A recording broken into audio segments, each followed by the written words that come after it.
L'achat des fournitures scolaires, c'est en ce moment. La rentrée scolaire, c'est dans un mois seulement, mais les fournitures sont en place dans les rayons depuis quelques semaines déjà. Seulement un tiers des parents ont pris les devants en juillet. Les 2 tiers restants font leurs achats en août. Certains ont du mal à subvenir à ces dépenses.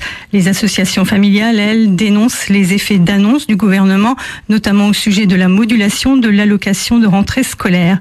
Myrtille Sadoun s'est rendue dans un hypermarché. Au Cora de Mundelsheim, 500 mètres carrés ont été réaménagés uniquement pour les fournitures scolaires.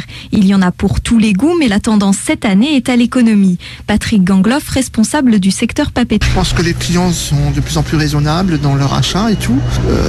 Ils stockent plus comme dans le temps. Dans le store est stocké, ils achetaient pour l'année. Là, ils se limitent à leur liste scolaire et c'est tout. Face à cette pléthore de fournitures, les Français sont donc raisonnables. Brigitte, mère de 2 garçons en primaire, raconte ses combines pour faire face à la baisse du pouvoir d'achat. On essaie de faire pas mal de récupération sur les anciens matériels de l'année précédente.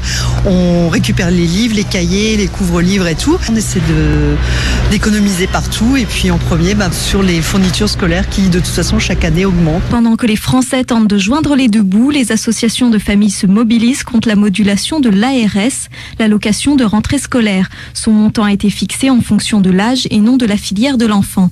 Colin Rigueur, secrétaire départemental de la Confédération syndicale des familles du Bas-Rhin. Un lycéen qui suit la filière technique et qui aura des surcoûts pour sa rentrée verra son allocation de rentrée scolaire absolument pas différente de celle de celui qui prend une filière générale. Donc là, sur l'aspect égalitaire, c'est à revoir. En attendant les réponses du gouvernement, les associations de familles publieront à la fin du mois une étude sur le coût de la rentrée scolaire.